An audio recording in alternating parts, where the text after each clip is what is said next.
warahmatullahi wabarakatuh. Apa kabar teman-teman? Semoga semuanya sehat dan selalu dalam lindungan Allah Subhanahu wa Ta'ala. Hari ini kita akan ngobrol santai tapi penuh hikmah tentang sesuatu yang menarik. Tinggi badan para nabi. Mungkin di antara kita ada yang pernah bertanya, gimana ya perawakan Nabi Adam atau Nabi Musa?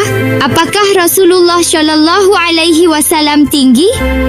Nah, kisah-kisah ini nggak hanya bikin kita kagum, tapi juga mengajarkan banyak pelajaran berharga. Yuk, kita mulai perjalanan kita dari Nabi Adam alaihi salam hingga Rasulullah Muhammad Shallallahu Alaihi Wasallam.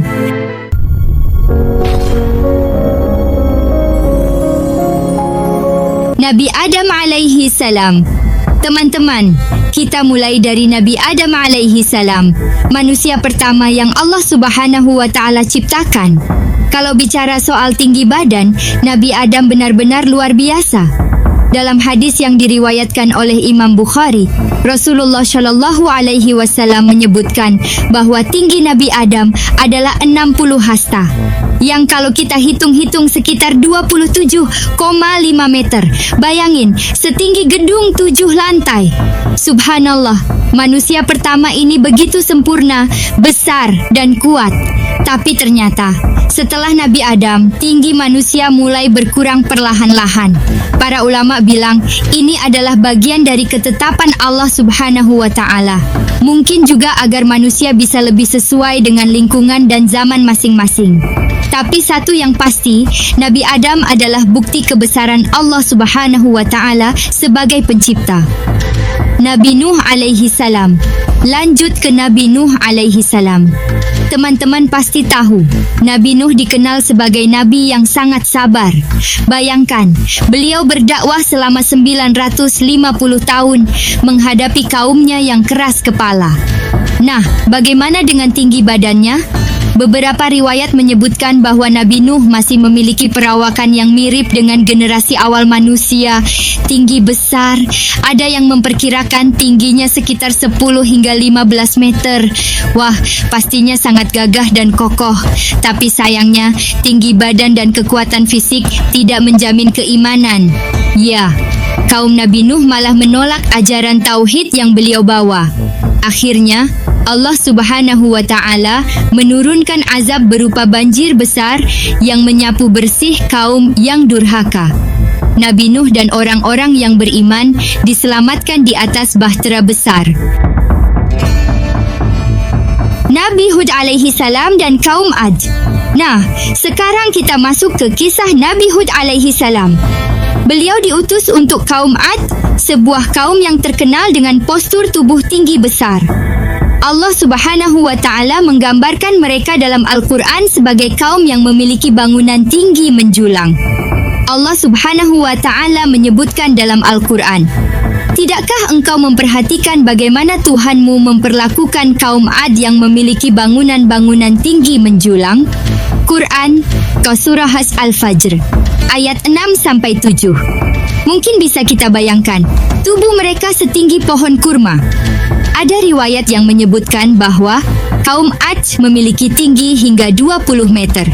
Tapi sayangnya, mereka malah menyombongkan kekuatan fisik itu. Mereka merasa nggak butuh Allah karena tubuh mereka dianggap sudah sempurna. Nabi Hud alaihi salam terus berdakwah dengan penuh kesabaran. Beliau mengingatkan mereka untuk bersyukur dan tidak menyekutukan Allah Subhanahu wa Ta'ala. Tapi hanya sedikit yang mau mengikuti. Akhirnya, Allah mengirimkan azab berupa angin kencang yang sangat dahsyat, memusnahkan kaum Ad dalam waktu singkat. Nabi Musa alaihi salam. Sekarang kita beralih ke Nabi Musa alaihi salam.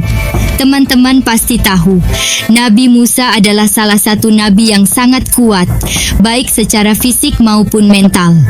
Dalam sebuah riwayat, Nabi Musa digambarkan memiliki tinggi badan yang jauh di atas rata-rata manusia pada zamannya, sekitar 6 hingga 7 kaki atau sekitar 2 meter lebih.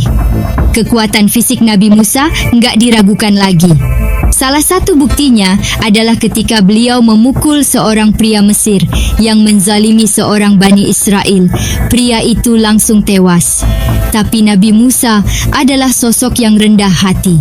Beliau segera memohon ampun kepada Allah Subhanahu wa Ta'ala atas kejadian itu. Kekuatan Nabi Musa juga terlihat saat beliau menghadapi Fir'aun.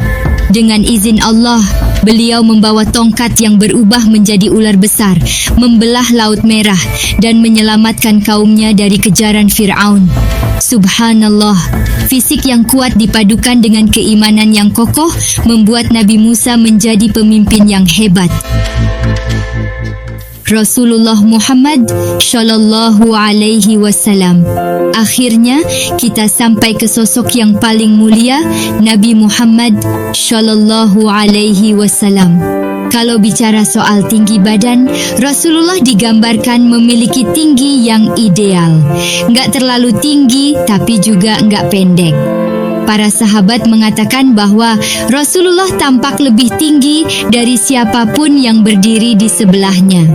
Tingginya diperkirakan sekitar 175 cm dengan tubuh yang tegap dan proporsional. Rasulullah Shallallahu Alaihi Wasallam memiliki postur tubuh yang membuat beliau selalu tampak menonjol. Meskipun sebenarnya secara fisik mungkin ada yang lebih tinggi, tapi yang lebih istimewa dari Rasulullah bukan hanya tinggi badannya, melainkan akhlaknya. Beliau adalah sosok yang lembut, sabar dan sangat mencintai umatnya. Bahkan Rasulullah Shallallahu Alaihi Wasallam pernah bersabda, "Aku rindu kepada saudara-saudaraku, yaitu kita, umat yang belum pernah bertemu beliau." Masya Allah, cinta Rasulullah kepada kita tak terhingga.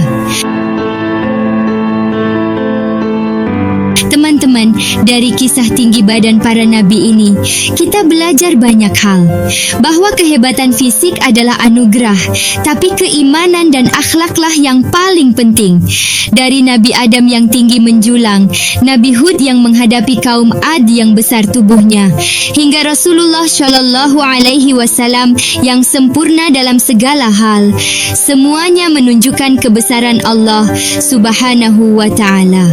Semoga kita bisa mengambil hikmah dari cerita ini dan semakin mencintai para nabi. Jangan lupa untuk selalu mengikuti teladan mereka, terutama Rasulullah Shallallahu Alaihi Wasallam. Ayo subscribe, like, komen dan share. Terima kasih ya. Wassalamualaikum warahmatullahi wabarakatuh.